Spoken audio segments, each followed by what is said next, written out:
Adnan told me he's good, so I did ask him how he was doing, just so we're clear. Yeah, it the electronics just can't take the takes. Yeah, the That's what it takes. is. We started things off with just the hottest takes. You guys you missed them. I mean, I don't think. Yeah, you guys didn't Yeah, hear them, and I don't think we can ever repeat them again from how yeah, hot they were, how smoldering. yeah, But just take our word for it. yeah. Take our word for it, but. Yeah, yeah. One of these days, we'll just do a whole silent show, and you guys are gonna have to. We'll get someone to transcribe, the bad lip reading of our show. But no, we appreciate your guys' patience. So yeah, tonight we're gonna be getting into, of course, Falcons versus Dolphins, recapping last week's game. Go over some of the more impressive performances, all that good stuff. Also, some of the least impressive performances, and yeah, we'll talk about Thursday's game a bit. Talk about Danny Etling, of course. But yeah, we'll get to all that stuff. Um, hey, this isn't Falcon Central Radio. Yeah, it's good. Haha, gotcha. But yeah, we're gonna get into some stuff. Gonna get into some good stuff tonight. Well, thanks for coming back, Devin Seege, Tyler Raines, Solaire, all the usuals. We appreciate you guys, and of course the new folk as well. Feel free to hop into the chat so we can learn your names as well. Now let's kick things off with a little free agency news. Falcons signed quarterback. Wow, Danny Etling, formerly of the Patriots. He was their 7th round draft pick, I believe, last year, and he was recently released. Now the Falcons have claimed him on waivers. So, do you have any Danny Etling takes for the people? Danny Etling, he came out of LSU. Well, he transferred to LSU after his first couple of years at Purdue. The Patriots tried him out as a wide receiver, and for good reason. I think he had one target in his career as a wide receiver. He had that trick play against the New York Giants last year, where it went for a 62-yard touchdown, which was one of those gadget plays. At LSU, he didn't really do much. He was a game manager for the most part. In 2016 at LSU, in 11 games, 2,100 yards, 11 touchdowns, 5 picks. In 2017, his numbers looked pretty good. 2,463 yards, 16 touchdowns and 2 interceptions, and a pass rating of 153 out of 158.3, which is very good. He game managed an LSU team that had the likes of Leonard Fournette and Darius Geisman. We all know LSU has always been a great defensive school. Their DBU make tons of great defensive backs. The 2 games that I always shoot to when it comes to an LSU quarterback are the Alabama games, and he was absolutely pathetic in both of them. Last year, he had 137 passing yards, 0 touchdowns, 1 interception, and a pass rating of 82. And the year before that, he had 92 passing yards on 24 attempts, 0 touchdowns, 1 pick. And the thing about that game in 2016, I remember it well. It's back when Leonard Fournette was just tearing up the entire college football world. Nobody could stop him. They get to that Alabama game at Death Valley, and it seems like 100 years since LSU has successfully beaten Alabama at this point. And Alabama is just selling out to stop Leonard Fournette. I'm talking stacked boxes every single time, one-on-one coverage across the board. They made Danny Etling beat them, and Etling still couldn't throw for not even 100 yards. So this is one of those preseason bodies. He's been given a chance. I mean, he should be better than Matt Sims, but that's not really saying much at this point. Is he going to make a difference for the Falcons on the roster at all? No. But am I excited to see him in the preseason? Also no. This move doesn't move this doesn't move the needle at all. Like Danny Etling, he's not it as a quarterback. Like, I'm sorry. I think this is one of those things where Dan Quinn hasn't signed an LSU player in a while, and he just needed to, he was just starting to shake. So he just needed to bring in an LSU player to meet his quota. Yeah, he got the itch, to sign an LSU player. And I mean, Duke Riley hasn't been able to get on the field. Russell Gage was kind of carrying the torch, and he just needed to get some other LSU guys in here. But no, I mean, Adnan's exactly right. I don't think Etling really moves the needle at all. I'm not really sure why they're that interested in him. I think I've described him on Twitter as like Taysom Hill, but not good. And not that Taysom Hill's that great either. But I mean, Etling's basically like a gadget quarterback. He's never been like able to really play very well as a passer. He's I just don't really see what the fascination with him is. I was really shocked that he got drafted and Kurt Benkert didn't. For example, Kurt Benkert was 100 times better as a quarterback than Danny Etling ever was. He's better now as a quarterback as well. Yeah, even with no toe, I'm pretty sure Kurt Benkert's still a better quarterback. But I think that the team just, a lot of teams carry 4 quarterbacks in the preseason. The Falcons usually do that. So this year they didn't. That was a little bit unusual. Now they have kind of corrected that with Etling, but I don't expect Etling to really like push for anything. I mean, maybe if he shows out, they find a spot for him on the practice squad. But I know some folks were speculating that he might, the Falcons might carry a third quarterback now because Etling is, so good and might get poached off the practice squad. I say let him get poached because I just don't think he's good. People he's not really a fit for the Falcons offense. I don't really see what any team saw in him to begin with. I mean, other than his traits, which NFL teams are obsessed with, of course. But the Patriots cut him after only a year, and they decided they had to try to transition him to wide receiver, and he couldn't do that either. So, I honestly don't know that he's going to be any better than Matt Sims, to just throw that out there. I think Matt Sims might be better than Danny Etling. So we're going to see tomorrow. You wouldn't want to roll with either one. No. Who am I more excited to see? I mean, I guess Etling, maybe Etling can rattle off another 80-something yard touchdown run, and that could be exciting to watch, I guess. But as a passer, he just mechanically is so flawed. I mean, he just doesn't really have it as a passer. So I'm not really that interested in him, but I know anytime any team signs a quarterback, it's big news. So luckily Schaub looked a little bit better this week, and that's one of the things we're going to talk about. But Soler, if you're talking about dumpster fire wise, Matt Sims, this is the guy who got benched in the AAF. When things start going bad for Sims, they start really going bad. Yeah, he started off that game last week pretty badly, but ended up not being the worst. So he rallied.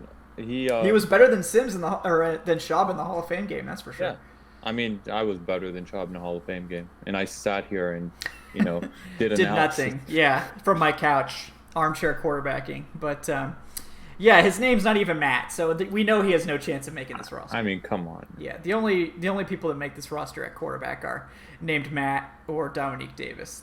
For a few years, 3 quarterbacks named Matt, and both of the main guys in the kicking game too. Yeah. Yep. Exactly. So, and then 1 year of Sean Renfree. Shout out to Sean Renfree. Whatever. By the way, did you read Matt Chambers' article on Matt Schaub just taking out all of the Falcons' backup quarterbacks? That Great was article. Fantastic. That was fantastic work. Yeah. Oh yeah. Definitely check that out if you guys want a good laugh. Also, the one that we pulled up from I think a couple of years ago, where Matt Schaub was Uncle Rico in Napoleon Dynamite. Just classic work from Matt Chambers there, the agitator-in-chief of our great illustrious website. I will say very confidently, you will not get that kind of content anywhere else. No, it's unique. If you want that, you got to come to us. We're the only place you can get quality content like that. So, all right, let's break into this Dolphins preseason game, which looked like the Falcons were in position to win until they absolutely threw it. Almost on purpose, it seems like they threw the game. Just to throw it in everyone's face who was trying to get them to break their preseason loss streak. I think Dan Quinn was like, no, screw you guys. This is me showing you how little I care about this thing called the preseason.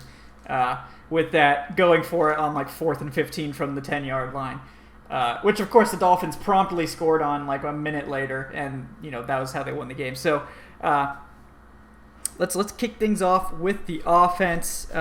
Who's a player that stood out to you, Adnan, that you want to talk about? From the offense? Yeah, we'll start with the offense. If we're talking about the offense, the wide receivers that stood out to me were Olamide Zaccheaus and Khalil Lewis. They both had a couple nice receptions. Both big plays. Lewis had 43 yards. Zaccheaus had 35. they're kind of separating themselves because that's one of those things. There's that one vacant spot for the final wide receiver on the team because apparently they're just in love with Justin Hardy for some reason. And, Yeah. and yeah, I mean, I don't know why. He shouldn't have that kind of job security, but I'll leave it at the wide receivers. Christian Blake was okay. Didn't really get much of a chance to showcase himself. Only had 19 yards on 3 catches. Um, my guy Bain from the Hall of Fame game, Sean Bain, no catches. Had that one really bad drop. Yeah. Zacchaeus and Lewis each had at least one really nice catch, really nice, really long catch. Lewis had two in like a span of 3 plays or something like that. Yeah. But yeah, I'll just focus on the wide receivers and I'll let you tackle the running backs just to keep it fair. Yeah, yeah, no, I mean, I think overall between the two games, arguably Zacchaeus has been the most impressive. He had kind of a somewhat quiet game one, didn't get a ton. He did get a lot of targets, but they didn't necessarily connect on many of them. In this game, he got some more targets and came down with them this time. So Zacchaeus is actually leading the team in receiving yards after these first 2 preseason games by 1. He's leading by 1 yard. And that's a guy who could get poached off the practice squad if we try to stash him there. Yeah, I think that Zacchaeus probably has the lead for that final roster spot. We'll see. We also saw Dan Quinn say that they'd be willing to keep 7 wide receivers like they did last year. So,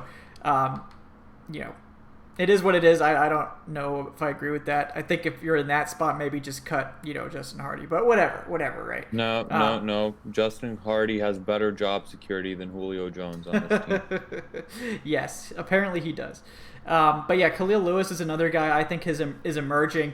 He's had kind of quiet games, but he's made big plays. So that's a guy I expect to get more run earlier in the game. He's kind of been limited to the very end of the game getting reps. Hopefully he'll be able to get some more opportunities with the second team offense because he's someone that I do like. And then Christian Blake, I think his targets haven't been nearly as impressive, but he has consistently gotten a huge share of targets and he plays on special teams coverage. So that could be a guy that the Falcons potentially like as that special teams player. Moving on to the running backs, it was a good day overall for the running backs. Ito Smith played like a handful of downs, got that 1 touchdown. Didn't really generate much in terms of yardage, but he got that 1 touchdown. Then Tony Brooks-James, didn't play until the very end, and he all of a sudden rattled off like 2 runs for a 10 yards per carry average. So that was crazy. And then Brian Hill, I thought, looked impressive. Didn't get much room to run, but consistently picked up the needed yards on those 3rd and short plays. And then, go ahead. And the thing about Brian Hill is, you look at just the box score, 8 carries for 23 yards, but he had a lot of runs on that 3rd and short yardage where he converted it, or like near the goal line. His run, there wasn't much room to run given the situation, so don't be fooled by the box score. Brian Hill had a good game. He consistently kept moving forward. He didn't really lose much yardage. Mm-hmm. Yeah, I don't remember him having a negative run. His like you said, his overall yards per carry was pretty pedestrian at only 2.9, but I believe they called his number on like 2 or 3 3rd and shorts, and he always got the yards for that first down. He never got stuffed and failed to get that first down, and that's an important quality, even if you're not generating these huge plays, which he did in the Hall of Fame game, not so much in this one. But being able to convert those short yardage runs is important for running back, clearly. And then we got Quadri Olson, who kind of didn't really do anything in the Hall of Fame game. He comes out, has a kind of slow start, and then just starts rattling off huge runs in the 4th quarter. Picked up a touchdown as well. Averaged 5 yards per carry on 8 carries, so he went 8 for 41 and touchdown, over 5 yards a carry. So Olson has now made his case, saying like, hey, look at me, I'm also good. So the Falcons now look like they have a whole plethora of good running backs. And I will say it's very telling, the fact that Ito Smith only got those 4 carries very early, and that he was pulled like immediately after that. So that tells me that he's in the clear lead for the number 2 running back role. No matter what Dan Quinn says, it doesn't look like it's much of a competition for that. Yeah, I think Ito's 100% safe. Ito's value is that he's like the B version of Devontae Freeman. Like, he can do the same things. He can run the same plays. He can catch the ball. He has a similar running style. He's Devontae Freeman's primary backup. But he doesn't really do that much different than Freeman, I would say. So, while I think Ito's very safe as like Freeman's primary backup, I think that he might not be the guy that necessarily gets a lot of carries outside of Freeman. It might be that, one of these other 2 running backs in Olsen or Hill ends up getting like a larger share of carries on game days because they kind of fill a different role. But Ito's 100% safe. He's going to have a role on this team. And, I like him as well, even though his yards per carry was not particularly impressive either. Kind of a theme of this game. But yeah, the other running back didn't get any opportunities last week, but Kenyon Barner had arguably the most impressive play of the whole night with that 37-yard screen that he converted into a touchdown or a near touchdown. It was called back. Yeah, it was right on the goal line. He had one target, turned it into a 37-yard run that was reminiscent of some of Taylor Gabriel's plays. So, Barner got all the return reps except for one, I think. Ito Smith got one kickoff return, but Barner, it looks like Marcus Green, the wide receiver, the rookie, is going to be back this week. He's been practicing. So Green's probably going to get a lot more opportunities to still win that return job. But it's clear the Falcons could do a lot worse than Barner at that return spot. So Justin Hardy, for example. Oh, yeah, that was a terrible one. But, the thing with Barner is, and we talked about it in our group chat this week, it feels like the team really wants Marcus Green to win it just because of roster construction. Because if Green wins it, then that's a wide receiver spot filled, whereas if Barner fills that role, then you either have to cut one of Brian Hill or Quadri Allison, or you have to roll with 5 running backs. Yeah, which is not ideal. Yeah, and it's not ideal, but it's one of those things where I'm still hypothesizing that they would if they had to, because if Barner is just far and away the best returner, he'll impact your team a lot more than having that extra roster spot. And I feel like this is one of the, and I've said it repeatedly, I say it nearly every week, it's a do or die year for Dan Quinn. He needs everything to be firing on all cylinders. Can't really be looking at it through a developmental viewpoint when you have to be in the playoffs this year. So, I mean, I'm still not completely positive the Quadri Allison is safe. If he continues having games like he just had, he will be. But it's one of those things where I feel like they may look to, if Barner wins that role, maybe they look to stash Allison on the practice squad the way they did Brian Hill a few years ago. Yeah, I mean that is an option, and it might come down more to can Marcus Green show enough to make them believe that he can be the returner, because if he can do that, then you don't need Barner necessarily. So it might really come down to can Green stay healthy and prove that he should win the return job, because he's super dynamic, where Barner's not as dynamic, but he's very savvy. He's smart as a returner. He has a lot of experience. So those things are count. They count as well. You could be the best athlete in the world and suck at returning. I mean, it happens. And for what it's worth, this year's offense, it'll be one of those things where it'll be just don't make a mistake as the returner. Don't lose us the ball. Don't lose us, because it feels like the offense this year will be able to work with any field positioning the way it did in 2016. Remember how many times they trotted Eric Weems, the human fair catch in 2016, but it worked. 99-yard drives. Yeah, it worked because Eric Weems, even though he made some mistakes in terms of letting the ball bounce right outside the 10-yard line, in that Seattle game, he'd always make that fair catch. He wouldn't really have those explosive returns, but he kept the ball in possession of the offense, whereas they just didn't want him to screw up and muff the punt or fumble the punt away. And I feel like maybe we'll, and I'm not saying that Kenyon Barner is just going to go out there and be as bad as Eric Weems was in No, 2016. I think he's That's way dis better. Yeah. Yeah, that's disrespectful to him. He'll still have his good returns and stuff, but that savviness, being that veteran presence, and being able to keep the ball for your offense, I think it may go a long way in this battle if Marcus Green can't prove that he can do that. Because remember, Marcus Green had that muff punt in the Hall of Yeah. Fame game, which in fairness he did recover, but it's still not something that the coaching staff wants to see. Yeah, and clearly Barner is probably the more proven option, but we'll have to see what happens because we still have it feels like we're halfway through the preseason. We're not. There's still 3 more preseason games. So there's plenty of time for the coaching staff to see what Green can do at returner. Even what Zacchaeus can do at returner, because roster construction starts to get pretty weird if you have to carry a 5th running back or they have to consider cutting someone like Olesen. And then you hear the Quinn talking about Ricky Ortiz, like, oh, well, maybe, the fact that Stalker can play fullback, that really factors more into the 46-man roster, not the 53. And so he's basically saying that they'd be willing to keep Ortiz and just make him inactive, which is just so stupid, which for the record, I don't think anyone's doing that. But, that's what it sounded like. So it's just roster construction can get weird when you're kind of considering keeping an odd number of players to fill roles. But this is the kind of stuff that the casual fan just doesn't worry about. Yeah. Like in terms of roster construction, it's like, all right, let's just go into week 1. We have Matt, we have Julio. We don't care about these like 10 to 12 inactives that we're gonna have every week.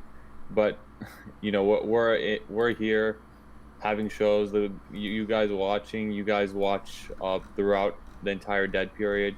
We're here intently debating on the 52nd guy on the roster, the 53rd guy on the roster, who's going to make it, who's going to be in the practice squad. Yep, exactly. This is why you guys tune in. You want to hear the fringe takes. Like, okay, like if we're keeping X number of this, like who's getting cut? Are we keeping a fullback? Like, is there a long snapper controversy? All this type of stuff. This is the takes you guys are craving. But to answer Solaire's question, Green got hurt in the Hall of Fame game, hadn't practiced since. He did practice starting Monday. And then Barner got hurt on Monday, the day Green came back. So now Barner has been held out.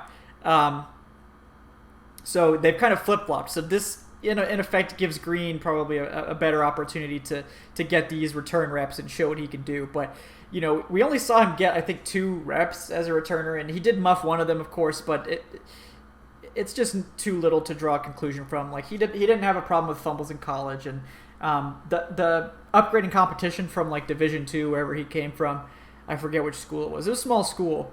The upgrading competition is obviously a big factor, but with the return game, I mean it's really about your vision and your athleticism, and it's not so much learning specific things. So. I think Green does have a really good chance at winning that job if he can prove that he's reliable, because he offers more of that home run hitting ability, where I think Barner is going to be that guy to get you those consistent, 5 to 10 yards on punt returns and make sure you don't turn the ball over. So it really depends on what the team values, and maybe they do value that consistency of Barner more. They certainly would have under Keith Armstrong, but with the new guy, Ben Kotwica, I guess this is our first opportunity to really see what he prefers, and it's still unclear, is basically what I'm trying to say. So, Vlad Tepes, what's up? It's going good. Excited about preseason football, of course. Mostly excited that we're closer to the regular season, but we'll take the preseason football at this point. I also don't understand, Ignacio, what Quinn's talking about with Ortiz, because Ortiz is not really good either. So, like, if you really want a fullback, go out and get a good one, or just have Luke Stalker play fullback and just be done with it, because there's really not that much of a reason to keep Ortiz when I think Stalker is probably just as good at that spot. I don't. Do you have fullback takes, Adnan? No, none. None. This isn't. We're not Aaron Freeman here, okay, with our fullback takes. But yeah, it's like I wouldn't want Ortiz filling up that. If we go into it and my possible theory is true that we keep Kenyon Barner, he wins the return job, and we try and stash Olesen on the practice squad and we keep Ricky Ortiz, I'm going to be pissed. Yeah. Basically that's it. Yeah, like I think if the calculus comes down to keeping Ollison or Ortiz and they choose Ortiz, that's just a massive failure on so many levels.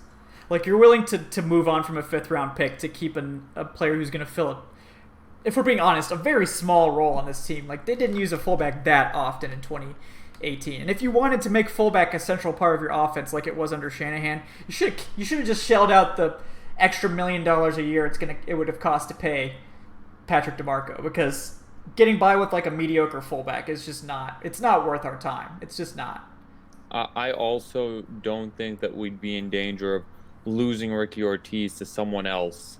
Yeah. No. In case we're really craving a fullback, I'm sure he'll be there in the middle of the season. Yeah.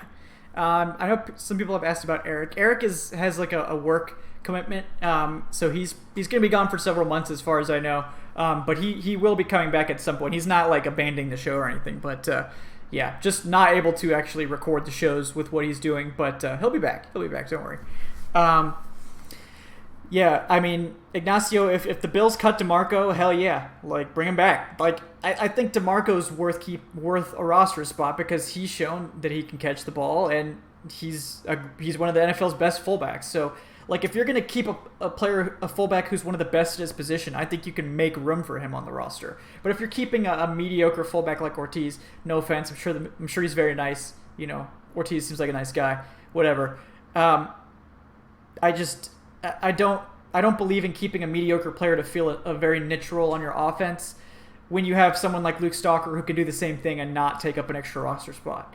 I would make a change for DeMarco because he's great and I love DeMarco, but otherwise I just don't think there's a fullback that's worth keeping on the roster at this point. So, all right, let's see. We talked about wide receivers and running backs, the two fun ones. So let's get on to some of the less fun ones. Obviously, at quarterback, Matt Schaub had a much better game. Much better. Matt Ryan a run for his money. QB controversy in Atlanta. Oh, no. Yep. Which Matt are we going to trot out there? Yep. Matt Schaub, Matt Ryan, or Matt Sims? Just put Matt on the back of all their jerseys and really confuse people. But no, Schaub had a rebound game. He looked much more comfortable. His accuracy and velocity looked fine. It wasn't like Kurt Benkert level, which was like lasers, but it was fine. He didn't look overwhelmed. He didn't look old and worn out. I mean, Schaub looked fine. Other than that one sack where he just kind of got lightly touched and fell down. The Matt Schaub truthers have been out in full force on Twitter too. Like, is Matt Schaub really the hill that you're choosing to die on here? Yes. Definitely. No, like this is why you don't make sweeping conclusions from a single preseason game. It's just it's too small of a sample size. You just can't do something like that and really, really nail down anything of value. But yeah, Schaub's fine. We'll see how he looks throughout the rest of the preseason, but assuming he doesn't just completely go back in the toilet for the remaining games, you know, he's going to back up Matt Ryan again. I think if Kurt Benkert had stayed healthy, that this would have been a legit competition for that number 2 spot. But with Benkert out now, I mean, I just don't think there's any quarterbacks really out there on the market that you prefer over Schaub. I mean, Josh Johnson was like the only other one I could think of that was still out there. You know, we could get into the Kaepernick thing if you guys want to, but I mean, I think Kaepernick's probably better than Matt Schaub at this point for sure. But, you know, that's not really an option for most people, for most teams, apparently. Let's talk about Georgia legend Aaron Murray. Oh, right? Man, Aaron Murray. Hell yeah. Aaron Murray.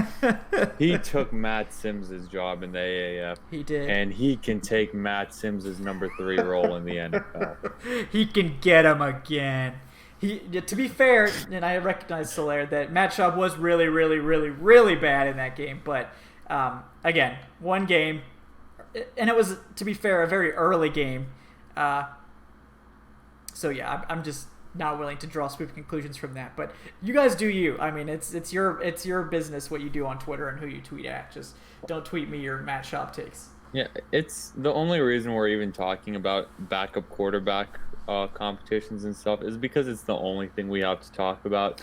Like, the truth of the matter is, and I'm not talking about just like on the show right now, we have we have plenty to talk about. We'll get into the Saubert stuff later. We'll get into the defensive stuff. I'm talking about in general in the preseason, because the truth of the matter is, no matter who backs up Matt Ryan, we will be screwed if they are in there for meaningful snaps in the regular season. Like, this team lives and dies with Matt Ryan, and it doesn't matter if it's Matt Schaub, it doesn't matter if it's Kurt Benkert, if it's Aaron Murray, Matt Sims, whichever available backup quarterback is out there.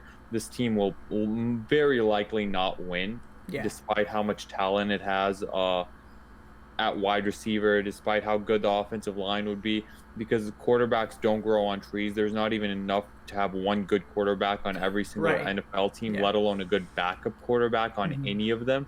So, I mean, it doesn't matter, but it's fun to talk about to pass the time. Yeah, I mean, we're talking about like a handful of quarterbacks that you can still win with that are backups, like Jacoby Brissett, who the Falcons might see in Week 3. Luck has that high ankle sprain. Whatever it is. I feel like people don't even know, like, if we're being totally honest. I feel like with Andrew Luck, they're saying, oh, he could possibly be ready for Week 1. I feel like we won't see Andrew Luck until like Week 8. Yeah, that's not, you never want to hear anything like that. He's not practicing, like, that's a scary situation. But like Jacoby Brissett, solid quarterback. Jimmy Garoppolo when he was in New England, solid backup. Nick Mullins now in San Francisco. I know someone mentioned him. I thought Mullins filled in admirably as a starter. Nick Foles behind Carson Wentz was a solid starter. But like, other than that, I mean, who else is there? The thing is, I just want to touch on this Luck thing one more time. It's very fortunate for the Falcons that we get the Colts in Week 3. And for the record, I personally, at the moment, if you twisted my arm, I wouldn't think that we'll face Andrew Luck in Week 3. Yeah. Just the way they're describing it, going from calf to high ankle sprain. And high ankle sprain, that's serious. That's lingering. And that's like multiple weeks you're out. And then even when you come back, you're not at 100%. We possibly miss him in Week 3. The Saints get the Colts in Week 15, and the Panthers get them in Week 16. So that's just a scheduling quirk to where they probably will not miss Andrew Luck this season. And also in Week 4, we face the Tennessee Titans, and their star left tackle, Lewan. Yeah, Taylor Lewan. He's suspended, and if his appeal doesn't come in to where it gets reduced, then we'll miss Taylor Lewan as well in Week 4. So the Falcons have, at the beginning of the season, we have some breaks coming our way, possibly. And I'm just thinking how it would be the most Falcon thing of all time for us to start the season 2-0, beating the Vikings and Eagles, and then to go up to Indy and to lose to Jacoby Brissett in Week 3. That would be like our typical AFC like egg laying that happens every year. So that would be like perfect. That would really sum up this team pretty well. But yeah, I mean, Brissett's really not a pushover. Like, that's the thing. Like, it's not like the Colts are going to be starting, Matt Schaub or something. But I mean, Brissett is solid. Yeah, he's solid. A very solid, but he's no Andrew Luck. No, definitely not. So it's definitely going to be easier to play Andrew Luck, or Jacoby Brissett. Honestly, Brissett's probably going to get an opportunity to start somewhere next year. But it'll be interesting to see if Andrew Luck is even practicing by Week 3. I agree with you. I just don't think he's going to.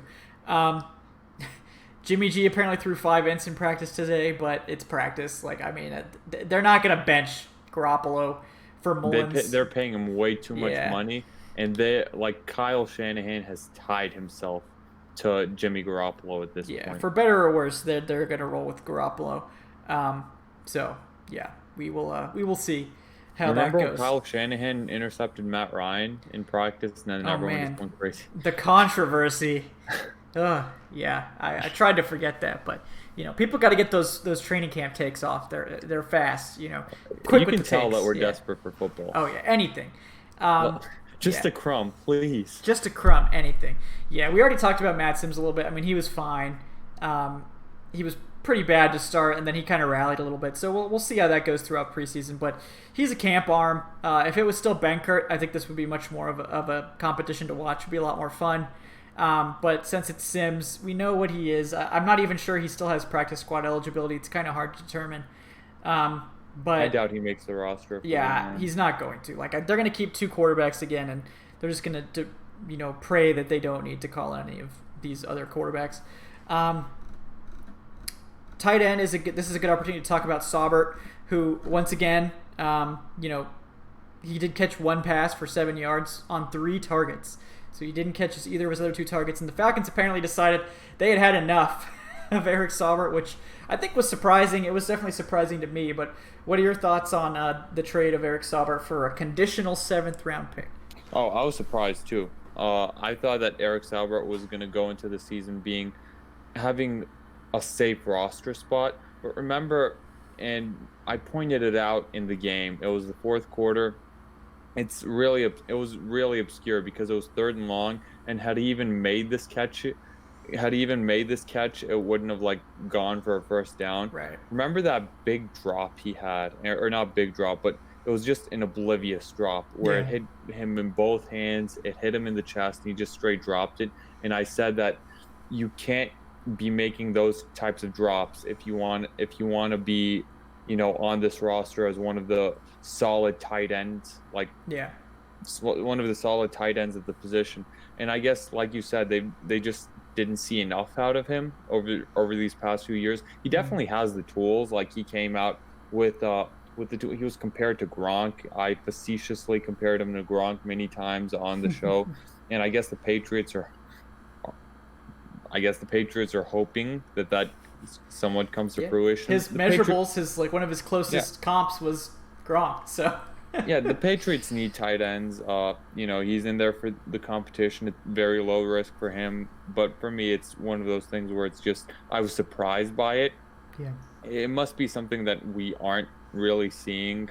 We didn't really see him do much in the preseason, but in these preseasons period. But I guess he wasn't really doing much in practice either. So the team just decided to cut ties with him.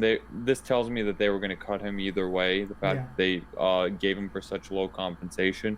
But the only bad thing is it's the Patriots, and now if he turns out to be, solid, then everyone's going to be like, "Oh, how could you trade with the Patriots? What are you doing?" Oh man, that's my least favorite part of this whole thing, is that we're gonna get the takes. He's gonna catch a touchdown from Tom Brady in a real game, and everyone's gonna just flip the F out, man. I'm telling you. And it's not worth your time, folks. Don't worry about it. With this, and it's interesting because this either means that they're gonna keep Jaden Graham as the 4th tight end now, who I think has been one of the more impressive and consistent players over the first 2 preseason games. Yale alumni, teammate of Foye Oluokun. Or it means they're just going to go down to 3 with Paulson probably as that 3rd guy as a blocker, which is also something that could happen, especially if they're looking at this 5 running back situation. But either way, it's pretty clear that they weren't planning to keep him. He'd kind of outstayed his welcome and hadn't really developed, so they were ready to move on. So we wish Saubert the best. It's a sad one because that was a very exciting draft pick. Athletically, has all the tools, but just never ever put anything together. I think it'll go the way of Zach Sudfeld a few years ago, and I remember the Patriots taking a flyer on him. People were calling him Baby Gronk, and then he just didn't turn out to be anything special at all. Yeah. So that's my prediction here, but if not, more power to Saubert. Yeah, and the Patriots aren't infallible with their personnel. Look at Danny Etling for one. They used it was a late draft pick, but they used a draft pick on him, cut him less than a year later. No NFL team is perfect with their personnel. For sure. Remember Chad Ochocinco when he signed with them, and everyone was like, "Oh my God!" The Patriots are going to turn him into a Pro Bowler again. He didn't really even make the roster. Yeah. Tim Tebow, that was a big time thing of. Oh, the Patriots are. I remember Skip Bayless, and don't ever take what Skip Bayless says seriously. Yeah, he's a character. He was talking about, the Patriots are going to get every single 2-point conversion this year with Tim Tebow, and then he didn't even make it to week 1. Yeah. Oh man, good times. Good times. Anytime there's a Tim Tebow reference on the show, we know we're really deep in the weeds. But and speaking of the show, go ahead and please hit that like button because that matters. Yes. Yeah, guys, if you aren't already subscribed to the channel, we really appreciate that. If you could give us that sub, our goal is 1,000 by the end of the season. So we're about 300 or so away. And also, the like button helps these videos get out there onto the interwebs for other Falcons fans or other football people to see them. So we appreciate all you folk for your kind clicks. Yeah, so that's we crave quarterbacks. those clicks. Yes, we crave the clicks. That's the lifeblood to us. But yeah, the only other thing would be the offensive line, which I think was solid for the most part until Sean Harlow entered the game, and then it all just went downhill from there. Terrible. Sean Harlow sucks. I don't know how he's still on the. I don't know how he wasn't given his walking papers the next day, to be honest. Because he's a draft pick. Was. Yeah, he was a pretty high draft, or not pretty high, but like fourth, yeah. Fourth rounder is pretty high compared to all of the guys he's like playing with and against right now. And getting outplayed by. Yeah, completely outplayed. Like he had that holding penalty when we had after the Jermaine Grace interception, which got us to like the 2-yard line. Yep. Had a holding penalty. We ended up settling for a field goal. On that play where Matt Schaub like went down and got sacked rather lightly, I don't even blame Matt Schaub for going down so lightly because it was just a straight shot by the defensive end to him. Because Sean Harlow, he just. I don't know what he was doing. It looked like he wasn't even lined up like correctly because it wasn't even any fancy move that the defensive player used to like get through Harlow. He just ran straight, and Harlow just wasn't there somehow. Yeah. He just straight domed him off the snap. Like Harlow had no chance. Like he was in recovery mode from like the first step off the line. I mean, he just can't pass protect to save his life, man. He's just so bad at it. And that's why you draft good pass protectors and teach them to run block, not the other way around. Because pass pro technique is way harder to learn than run blocking technique. So. And it's also very much a passing league. Like pass protection matters way more than run protection, no matter what John Gruden tries to tell you. Yep. Yeah, in terms of value as well. Yeah, and not even counting the fact that run blocking technique is not exactly all that complicated to teach. We're gonna out tough them and out physical them with our body language. Like newsflash, all of these guys are grown men playing an inherently dangerous game. You're not gonna intimidate any of them. You're not gonna beat any of them with your physicality. Everyone is physical in football. Like this is the nature of their livelihoods and the nature of their lives. Yep. Yeah, you're not like. Just spare us with this like 80s throwback style here. Like, come on. Like the analytics have told you now for many years that run plays outside of certain situations are just not as valuable. Like you're just like shooting yourself in the foot if you emphasize the run in a lot of situations. And, it's up to these teams to realize that and get better. The Falcons have been, to be fair, one of the better teams at passing when they should pass and not being overly emphasized on the run. But, there's a lot of teams out there, Seattle, that, they're stuck in their old ways. They don't believe the numbers, and, it's going to hurt them long term. So rough time, but, Matt Gono, outside of his penalties, honestly, Matt Gono, I think, has been the best offensive tackle. I think John Wetzel's been solid as that guy that can kind of play all over the line. And if there's any concern about one of the starters with an injury, or like if they think McGarry's going to need more time off, or if there is any other sort of injury, I think John Wetzel is going to be the first man up to make the roster. If they keep 10 offensive linemen, he's probably going to make the roster too. So, and Matt Gono, like he's making it more comfortable with the idea of Sombrero starts and he's a swing tackle until McGarry gets back. Yeah. My thing is, I don't know what we'll do after McGarry gets back, because you'll already have your swing tackle in Ty Sombrero, and Gono, the way he's played in this preseason and with almost every single team just like craving tackles, that's such a barren position. I don't think you can stash him on your practice squad. They won't. Yeah. They won't. They didn't last year either. He didn't even look that great last year, and they still kept him on the team. They kept him on the roster all season. So yeah, he'll be on the roster, because I think next season you can possibly cut Ty Sombrero, depending also on how he looks this year, and you can roll with Matt Gono as your swing tackle. Yeah, and that was something we said when when Sombrero signed this deal, quote unquote, this quote unquote 3-year deal, was that, oh yeah, I mean, it looks like a big deal on paper, but they can cut him after this first year, which has almost all the guarantees in it, and then all of a sudden they save like $5 million next year. So I mean, it really is. They've kind of set this up so that Matt Gono can possibly take over next year. And if he's not ready, or if McGarry struggles, or if Ty Sombrero just plays really, really well, you could possibly trade him on that affordable contract to a tackle-needy team. So really, they've kind of set it up nicely. Everyone is looking for tackles. Like, you can get some stuff for a tackle. Yeah. Yeah, like if Sombrero was playing lights out and the preseason looked great, and they were comfortable with Matt Gono as like their swing guy, I mean, they could even try to flip Sombrero this year, but that doesn't seem worth it to me at this point when we're kind of unsure about what we have in McGarry. But next year, absolutely. Like, I think they could definitely get something. Say Sombrero starts, maybe 3-4 games this year and looks solid to above average, they can get a pick for him next year. They don't have to cut him.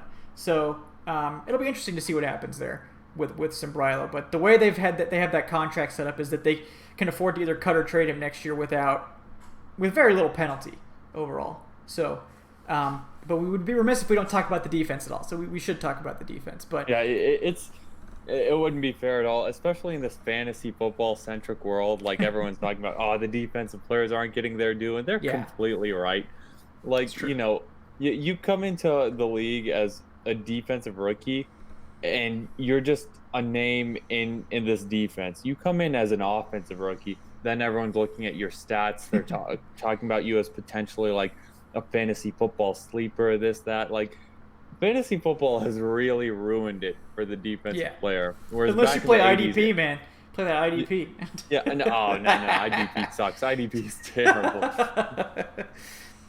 But back in the 80s, for example, like that was like the era of defensive players. Like, that was it. Yeah. Defensive players, the Falcons have some good ones on the second string too.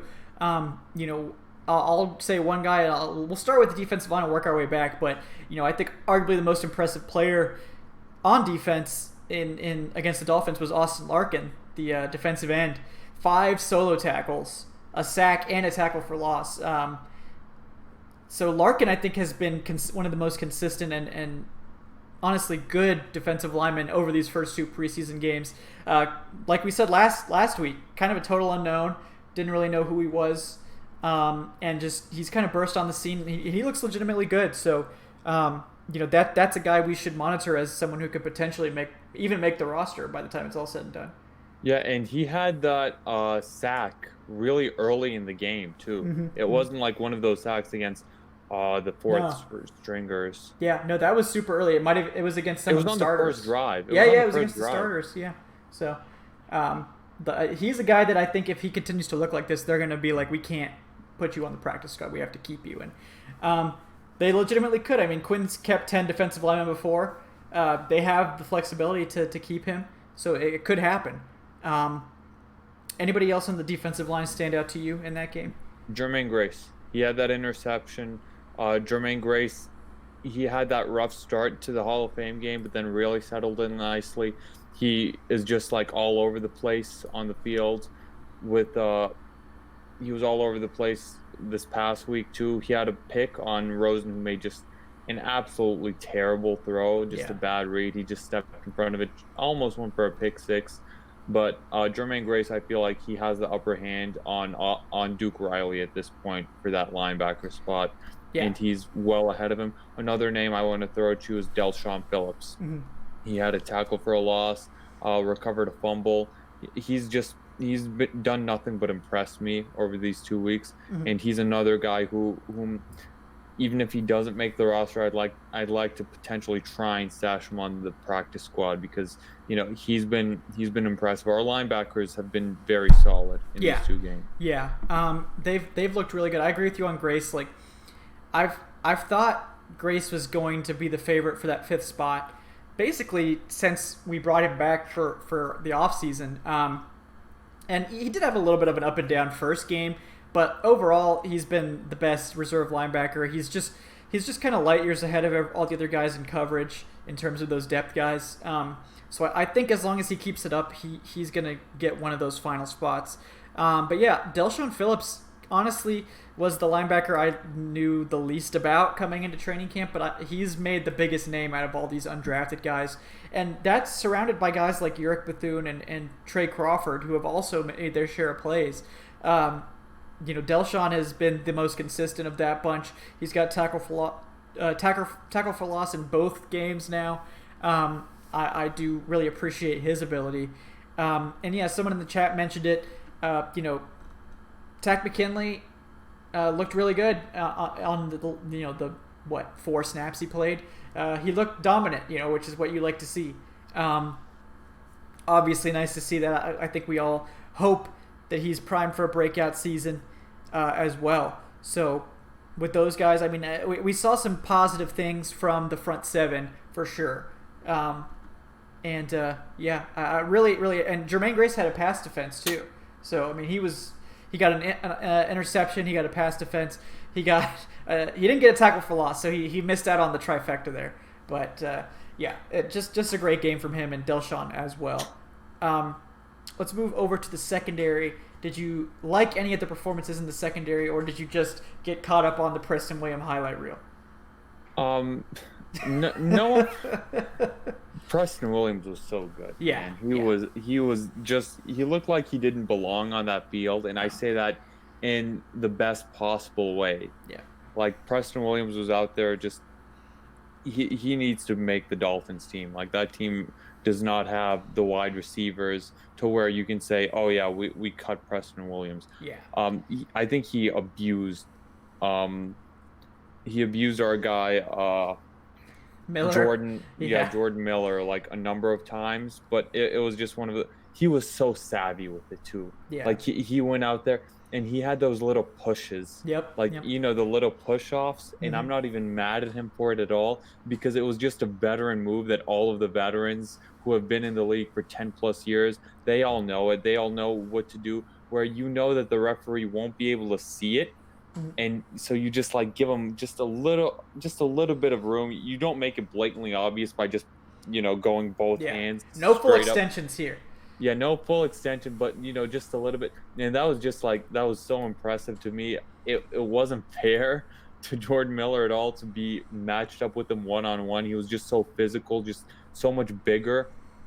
And, I mean, that kind of made it harder to evaluate, like, our secondary players, just because they were getting their lunch eaten, but you couldn't really even blame them very much. It was just such a great game from him. Yeah, he had 4 catches for 97 yards, and every single catch just looked incredible. He had that one, like, circus catch where we were just like, all right, just tip your cap at this point. You can't really do anything about it. It wasn't like they weren't in tight coverage either. Like, they were on him, they were close to him. Good coverage. They were there. Like, they were, like, sticking to him, but he was doing his best Julio Jones impression out there. And I mean, just, like, a tip of the cap to Preston Williams, like, period. Just a round of applause to him. Congratulations. You need to be in the NFL, and you need to be on that roster.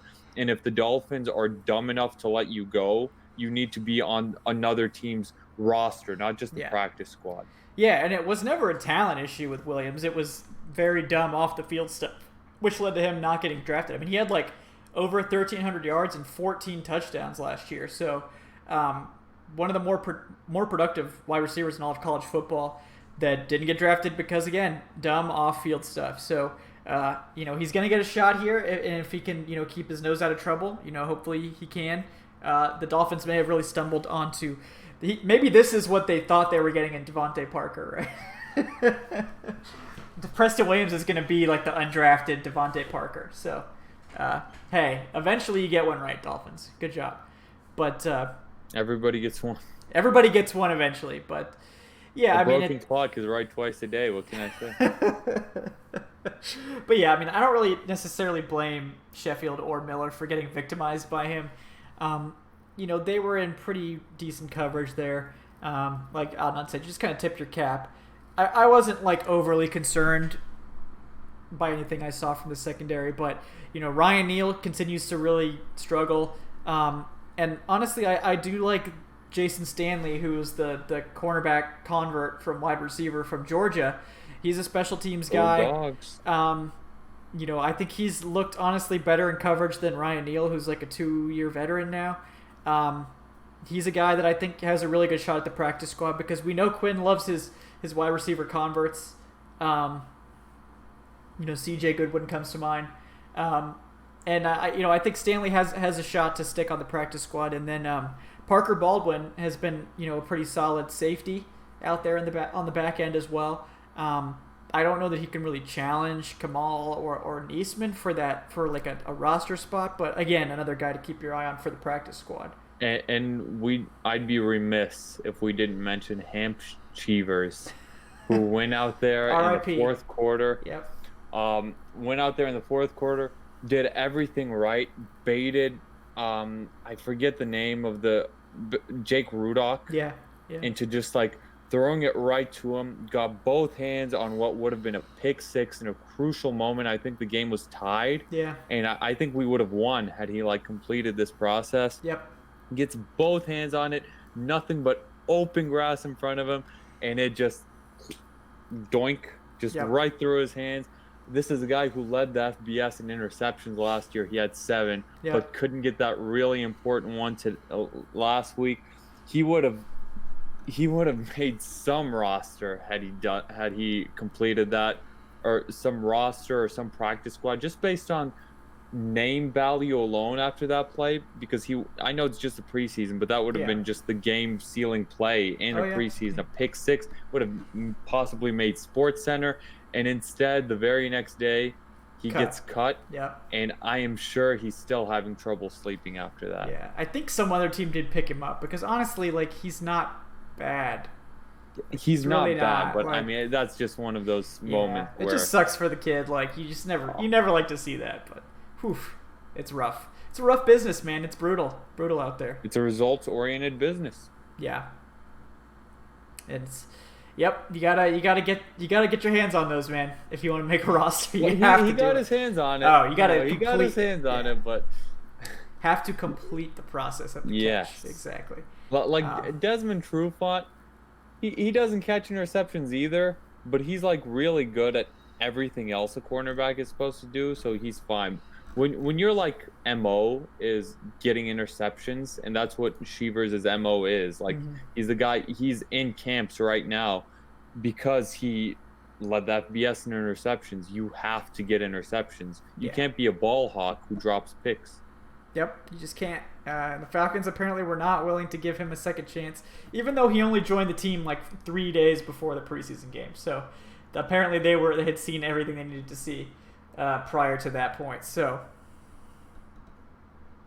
well, but yeah, any other guys you want to touch on before we quickly preview this game against the Jets? I think we got all of them that we feasibly could for a week 1 preseason game. Yep. Where we watched every single snap of the Hall of Fame game and of week 1 preseason game. I don't know what I'm doing with my life at this point. Man, it's rough out there. There's not much else going on. So there really isn't a lot of competition for our eyeballs at this point. But yeah, October can't get here soon enough. September and October, come on already. Yeah, hurry up with it. For? Yeah, get on with it. It's in June and July. It sucks. It's the dead period.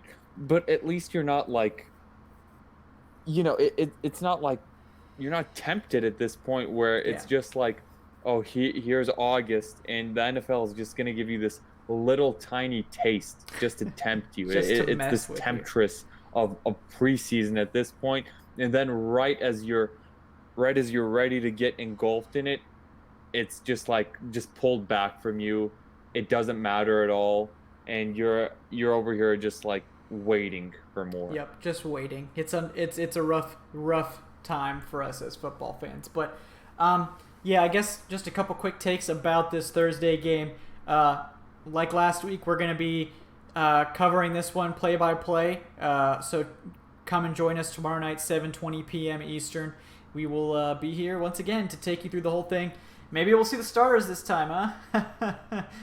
Maybe. We should. Yeah. Matt Ryan, they said, is going to go for a little more than the first series. So Yeah. So that'll be a nice just to series see. and a play. Yeah, it'll be nice just to see. Hopefully, we'll get some explosive plays, all that good stuff. And then yeah, I mean, I do want to see the return battle. I think that's one of the more unsettled positions on the roster. Hopefully, we'll get to see the whole first team offensive line play together for like the first time all season. I'm looking forward to that. On defense, just can we see the corners up against someone not named Preston Williams? Like maybe they can play someone who's not having like an out of body experience in the form of a football game, just to get us a little bit more of an accurate representation of what they You're can do. facing the Jets, and Sam Darnold is one of the young up-and-coming quarterbacks in the league. I think Darnold, for what it's worth, is going to go. He's going to go for a little bit in this game. Like, you're not going to only see him for just one series. I think the Jets will trot him out there for two or three. He's not at this veteran quarterback level like a Matt Ryan, like a Tom Brady, a Drew Brees, where I'd be surprised if Brady or Brees even played in their week 2 preseason game. Yeah. He's still a young guy trying to like prove himself, trying to get that quote unquote rust off, get as many reps as he can. So we should see Darnold for a bit of time in this game. Yeah, and his offensive line right now is a train wreck. I think 3 starters aren't playing or not going to be able to play in this game. So this could be an opportunity to see, can the Falcons get pressure on just a god-awful offensive line? So hopefully the answer will be yes. Yes to that one. Thoughts on the safety reserves from Ignacio Ruelas? Yeah, I mean, I'm pretty comfortable, honestly, with Niesman. I think he can kind of back up either role, and he'll be, like, solid. Not necessarily anything to write home about, but, like, he's not going to tank defense with his play. Ishmael, I think, is pretty limited. I think if you stick him in the box and make him, a run support safety, he'll be really good. He's going to stuff runs, and he's a physical tackler, but if you ever put him in coverage, it's just bad. It's a massacre. So hopefully, they can use Niesman as the coverage guy if Neal has to take a couple plays off, because Ishmael is going to get immediately victimized. So, yeah, I'm comfortable with Niesman. Ishmael, not so much. You got any Thursday game takes or any final takes for us, Adnan? I'm excited to see the first team out there. I don't think we'll see Deion Jones. We've already been told we won't see Julio Jones. I doubt we'll see Calvin Ridley out there. Any guy who's, any first teamer that's coming off of an injury, and Ridley's practicing, Carpenter's practicing, Hagman's practicing, but I think if Hagman can get back, he needs to play as soon as possible, because he will not have an easy go of it, fighting for a roster spot. It'll just be nice to see some of the starters out there for a series or two. Yeah. On offense and on defense. I think if the offense has a successful first drive and it goes like 7, 8, 9, 10 plays, then that'll be it for them. If they go 3 and out, I think we'll see them again on a second drive. Yeah.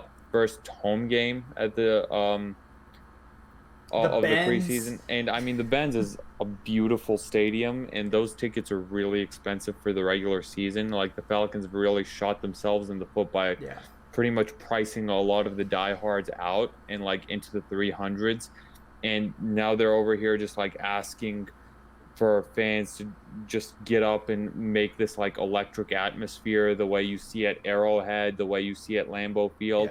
But how are you going to do that when everything is just corporate? But that's a rant and a conversation for another time. Yeah. Because the stadium was so darn expensive, so they tried to fund it with PSLs, but I couldn't like go there and go to a game just like spontaneously like I could at the Georgia Dome a few years ago.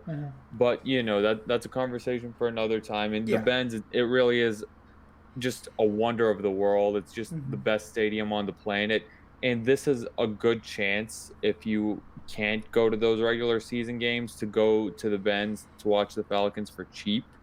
So, just it's a nice little opportunity. It is Yeah. a Thursday night. I feel like if it was a Friday or Saturday night, it would be more people. Mm-hmm. But, it is what it is with the stadium. I feel like the business model is inherently flawed if you Yeah. want a great atmosphere as well. You can't pick and choose, Yeah, or you have because to pick and choose. yeah, Excuse basically me. the only way to get an affordable ticket is to wait till the last minute and pick it up off of a resale. And even then you're just gambling. And a lot of people coming from out of town, so it's not like you can just pick up, you know, at any time and just go to a game either. So it's a tough spot. We'll definitely talk about that more.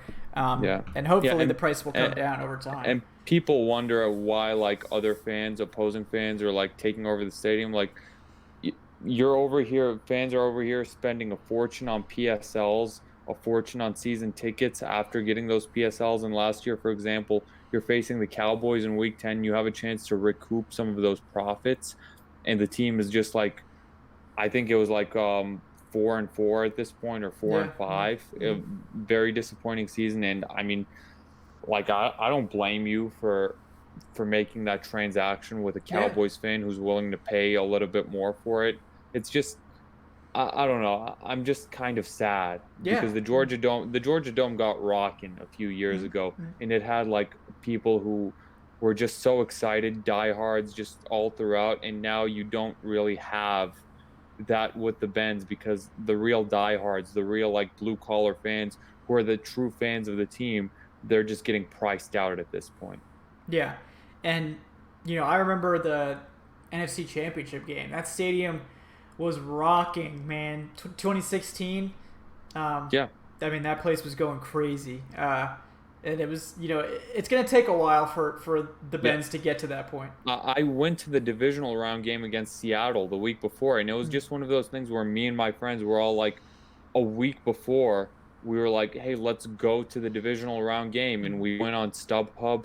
We got tickets. It was in the 300s, like on the 50-yard line, in the 300s for like Yeah. $125 each, Right. which isn't really that bad for a divisional No, round no, not for playoff a game. playoff game. Yeah. And I remember it was just completely rocking like throughout. It was just like incredible. And now, if you want to go to a regular season game, it would cost much more than that. Yeah. Yeah. So, I mean, hopefully it'll kind of correct itself over time, But yeah, initially they price people out, and it's Yep. rough, and you got to deal with the consequences. So hopefully it'll get better over time. That's what I'm banking on. Um, and then maybe over the next few years, ticket prices will come down, and we can start getting back some more of the everyday fans in there, because corporate fans, no offense to you guys, but they don't necessarily cheer as loud in my experience. So. They don't cheer at all. Yeah, maybe they just they're up there, they're trying to impress their boss or something. So you gotta us Joe Everyman fans, we get rocking because we don't care who sees us on live TV. So Yeah, that's who we speak for too. yeah, Like, the corporate fans, I don't care. Like, Yeah. I'm here for the common man. yeah, the Joe Everyman fan, we're here for you guys. All right, yeah, straight up. All right, well guys, that's gonna about do it for us tonight. Like we said. Right, yeah, at least the beer and concessions are cheap, right? At least we have that. Like the concessions are very reasonable once you get there. $1.50 for a hot dog. Yeah. Like that's Hey, so we got that part fantastic. down. We got that part down. Now we just need to get the actual tickets down to a reasonable amount as well. Like I said, guys, we do appreciate those subscriptions and those likes. They do help us out. So if you could throw us one of those, we do appreciate you. Like I said, tomorrow night, 7:20 p.m. Eastern, we're going live to cover Falcons, Jets at Falcons, and hopefully that will be entertaining. So for our sakes and yours, and yeah, God, I hope it's entertaining. please God help us. Yeah. Oh my God! Oh my If God. that Dolphins game wasn't at least entertaining score-wise, Yeah. like I would have gone insane. Yeah, the first half you could have squinted and told me that was like a real NFL game. So we were kind of spoiled by that one, I feel like. Oh yeah. But Yeah, imagine if it was like the Lions and Patriots, where it was just like 30-3 in the blink of an eye. So bad, Oh man. my God. Just nightmare fuel. But like I said, guys, we'll be back tomorrow night. So we'll see you all there. And yeah, good luck to the Falcons tomorrow. Good luck to you guys. We will see you again tomorrow night. Have a great one, guys.